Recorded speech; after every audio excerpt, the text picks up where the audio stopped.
নমস্কার, study IQ বাংলাতে তোমাদের প্রত্যেককে জানাই সাদর অভিনন্দন এবং তোমাদের অশেষ সাড়া পাওয়া গেছে of this section what is called why in news. খবরে কেন আছে অ্যানালিসিস করি আমরা খুব শর্টে ইম্পর্টেন্ট নিউজগুলো which is very much important for our upcoming examination. আর যদি পরীক্ষা না দাও তাহলে পরে নতুন নতুন খবর জানতে দোষ কি। আজকে খুব ইম্পর্টেন্ট জিনিস দেখবো যেগুলো সম্পর্কে তোমাকে উত্তরোত্তর আগামী দিনে প্রশ্ন করা হবে এবং সেইগুলোর বেসিক আন্ডারস্ট্যান্ডিং আজকে আমরা রাখবো। ক্লাস শুরু করার সঙ্গে সঙ্গে অবশ্য করে আমি মনে করিয়ে দেবো যে এখানটায় প্রথমে যেটা কথা বলা হচ্ছে সাসপেনশন অফ এমপি।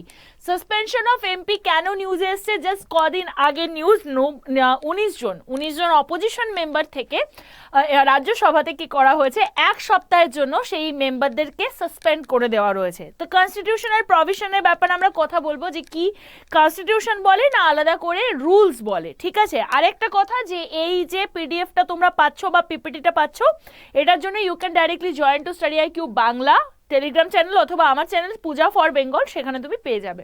তো বেসিক্যালি এখানটায় বলা হচ্ছে যে যে সমস্ত প্রসিডিং রাজ্যসভাতে হয়, স্পিকার অফ লোকসভা এবং চেয়ারম্যান অফ রাজ্যসভা তারা কি করতে পারেন, তারা একজন মেম্বারকে, সে রাজ্যসভার হোক বা লোকসভার হোক, মেম্বারকে ফোর্স করতে পারেন যে রাজ্যসভা বা লোকসভা থেকে কি করতে না, তো রাজ্যসভা লোকসভা থেকে উইথড্র করার জন্য, ঠিক আছে। কিভাবে কোন কোন রুলের ওপর করছে? দুটো রুলস আছে, রুল নাম্বার 255 আর একটা rule number 256। Now the point is it is not written in the article, it is the constitution, মানে এটা হচ্ছে পার্লামেন্টারি রুল। যেমন আমাদের পুরো দেশ চালানোর জন্য আমাদের কাছে কনস্টিটিউশন আছে, তেমন পার্লামেন্ট চালানোর জন্য পার্লামেন্টের রুল বুক আছে। তো বিকজ দ্য ওয়ে স্পিকার বা তাদের যে পার্লামেন্টের কনভেনশনগুলো সেগুলো কিভাবে চলবে সেটাই রুল দ্বারা মানে প্রতিষ্ঠিত হয় বা পরিচালিত হয়। আর মাঝখানে আরেকটা কথা বলে রাখবো যে আমাদের ক্লাসগুলো যদি তোমার কাছে স্পেশাল মনে হয় বা মনে হয় যে সত্যি এগুলো কাজের ভিডিও, প্লিজ মেক শিওর যে তুমি ভিডিওটাকে শেয়ার করছো আর তার সঙ্গে সঙ্গে লাইক করছো অ্যান্ড কমেন্ট করছো, ঠিক আছে।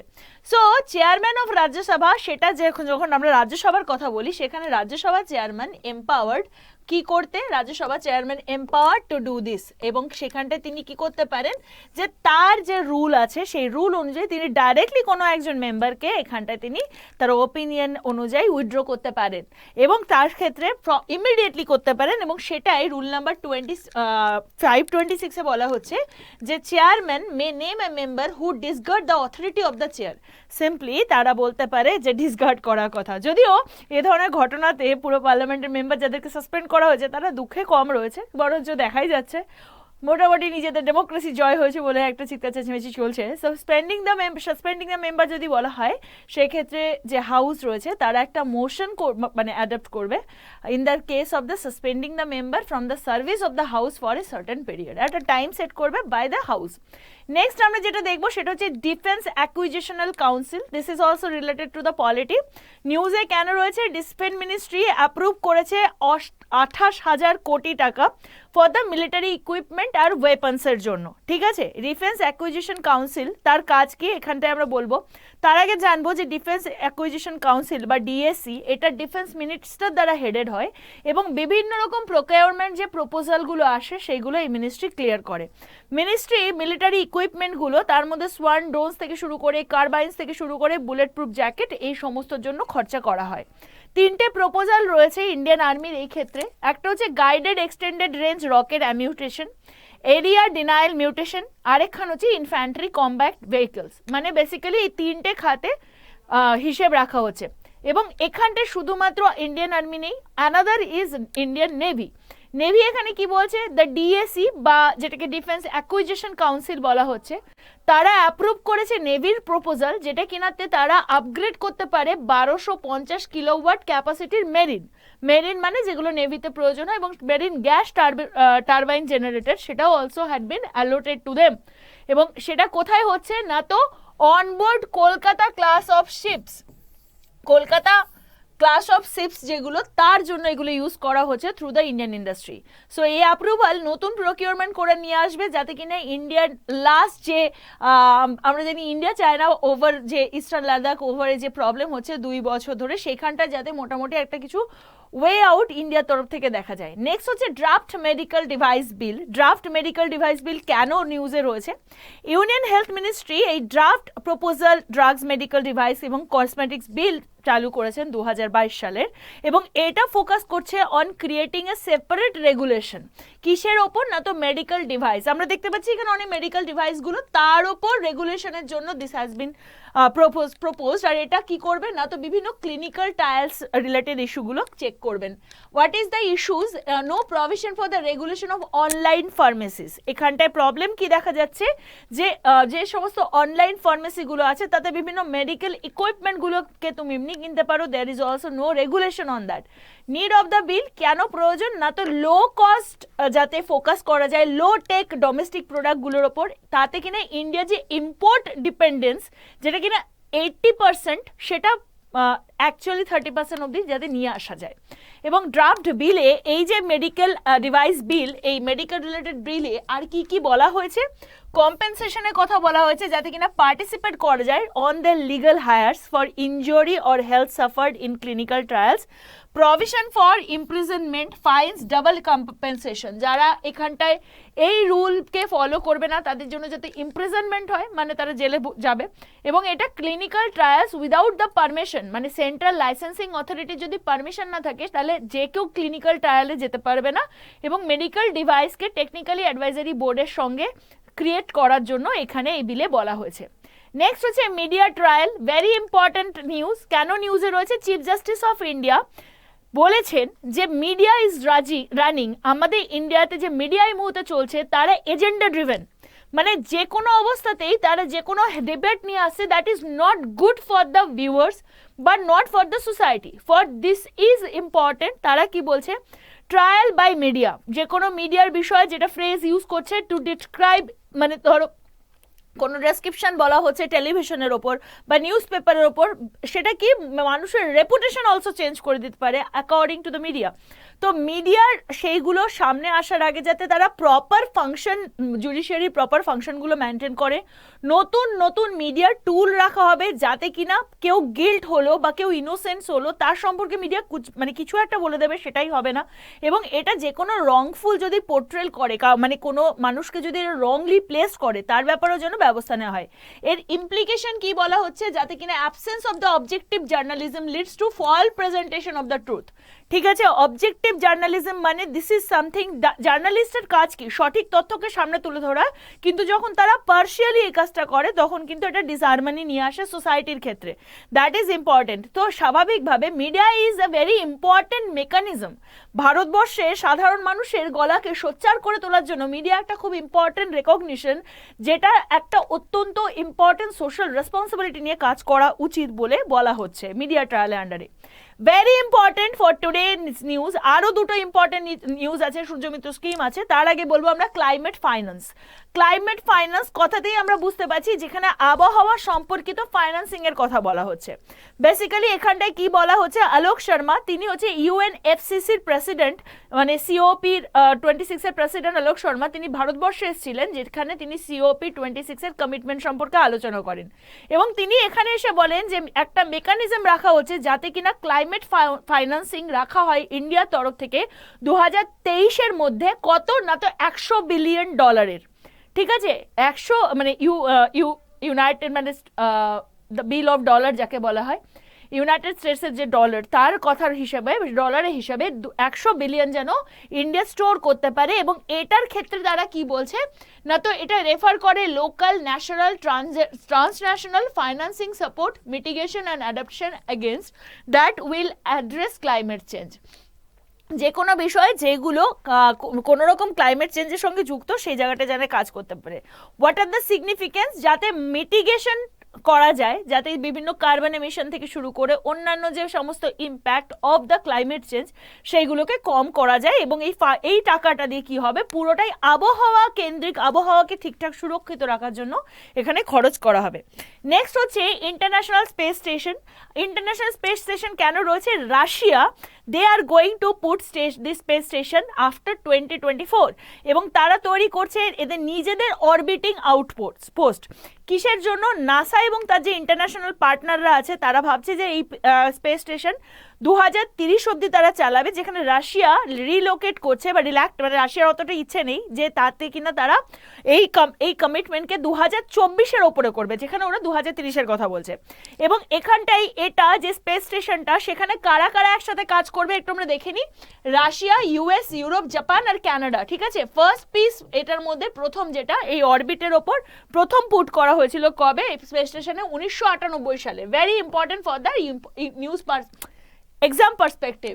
এর ইউজ কি, এটা কেন করা হয়, যাতে কিনা জিরো গ্র্যাভিটি টেস্ট করার জন্য বা টেস্ট আউট ইকুইপমেন্ট করা।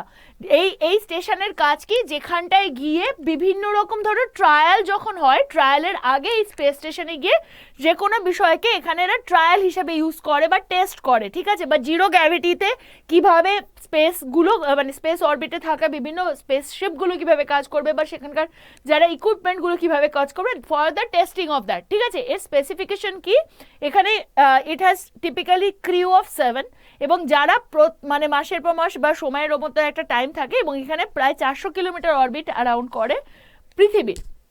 নেক্সট হচ্ছে মিসড সাবমেরিন কেবল সিস্টেম। যারা পরীক্ষা দিচ্ছে তাদের জন্য খুব ইম্পর্টেন্ট, আর যারা নতুন এই ওয়ার্ডগুলো শিখছে তারা শেখো, তারা ভালোভাবে বোঝো বিষয়গুলো কি। Miss submarine cable system, what it is. Miss submarine cable system কাকে বলা হচ্ছে, ওয়াই ইন নিউজে কেন রয়েছে না, তো মিনিস্ট্রি অফ এনভায়রনমেন্ট, কাদের সাথে যুক্ত হলো এটা, মিনিস্ট্রি অফ এনভায়রনমেন্ট। এবং আমরা দেখতে পাচ্ছি যে এখানে মুম্বাই, চেন্নাইয়ের সঙ্গে সঙ্গে থাইল্যান্ড, মালয়েশিয়া, সিঙ্গাপুর, মায়ানমারকে যুক্ত করা হচ্ছে যে সাবমেরিন কেবল সিস্টেমে। এবং এ কি করছে, এমআইএসটি, এটা হচ্ছে international submarine cable communication network. এরা কি করে, আন্ডার সিতে ইন্ডিয়াকে অন্যান্য এশিয়ান কান্ট্রির সাথে যুক্ত করছে। এর ইম্পর্টেন্স কি, এটা secure, reliable, robust, affordable telecom facilities দেবে ইন এশিয়া এবং ওভার দিস কান্ট্রি। আর এটা টেলিকম কানেক্টিভিটিও ইন্ডিয়ার সাথে অন্যান্য এশিয়ান কান্ট্রিগুলোর বাড়াবে। আর আপকামিং যে প্রজেক্টগুলো আসছে তার মধ্যে কারা কারা রয়েছে, রিলায়েন্স জিওর ইনফোকম আছে, যেটা ইন্ডিয়ান এশিয়ান এক্সপ্রেস, দেন সিমিউ 6 প্রজেক্ট রয়েছে, এবং ইন্ডিয়ান ইউরোপ এক্সপ্রেস রয়েছে, ঠিক আছে। নেক্সট ভেরি ইম্পর্টেন্ট কোয়েশ্চেন হচ্ছে অ্যালবাট্রোস, লাইট ম্যান্টেল অ্যালবাট্রোস। কেন ইম্পর্টেন্ট, কেন নিউজে এসছে যে এটা হঠাৎ করে দেখা গেছে, যেটা কিনা আন্টার্কটিক সাগরের জন্য পাওয়া যায়, that has been seen in the Tamil Nadu, ভারতবর্ষের তামিলনাড়ুতে দেখা গেছে লাইট ম্যান্টেল অ্যালবাট্রোস। এটা হচ্ছে অ্যাকচুয়ালি গালফ অফ মান্নার, মানে আর পাক বের কাছে, পাক প্রণালীর কাছে দেখা গেছে। এবার বলছে কেন এরা মাইগ্রেট করছে ইন্ডিয়াতে, অ্যান্টার্কটিক বার্ড ইন্ডিয়াতে কেন করছে, যে একটা অ্যাটমসফেরিক প্রেশারের চেঞ্জেস দেখা যাচ্ছে, যেটা কিনা অ্যালবাট্রোসকে ইন্ডিয়ান শোরে নিয়ে এসছে। এবং লাইট ম্যান্টেল অ্যালবাট্রোসের সম্পর্কে যদি বলা হয়, এর সায়েন্টিফিক নেম হচ্ছে ফোবেট্রিয়া পালপেব্রেট, এবং এদের অলসো আরেকটা নাম হচ্ছে গ্রে ম্যান্টেল অ্যালবাট্রোস। আর এরা বেশিরভাগ সময় কি করে না, তো ফ্লাই, মানে উড়তে উড়তেই জীবন নির্বাহ করে। এবং এদের একটা হ্যাবিট রয়েছে যে এরা circumpolar distribution in the southern ocean সেটা করে। এখানে কি কনসার্ন দেখা যাচ্ছে, ওয়ার্ল্ড ওয়াইড পপুলেশন অফ 21,600টা রয়েছে, এস্টিমেট করা হয়েছিল 1998-তে, যেখানে IUCN রেড লিস্টের কাছে এরা নিয়ার দ্য থ্রেটেন্ডে এসে গেছে। নেক্সট হচ্ছে ইন্ডিয়ার জন্য নতুন খবর, সেটা হচ্ছে আমরা অলরেডি জানি এনভায়রনমেন্টের রামসার সাইট কতটা ইম্পর্টেন্ট, এবং এখানে ইন্ডিয়ার নতুন 5টা রামসার সাইটকে অ্যাড করেছে।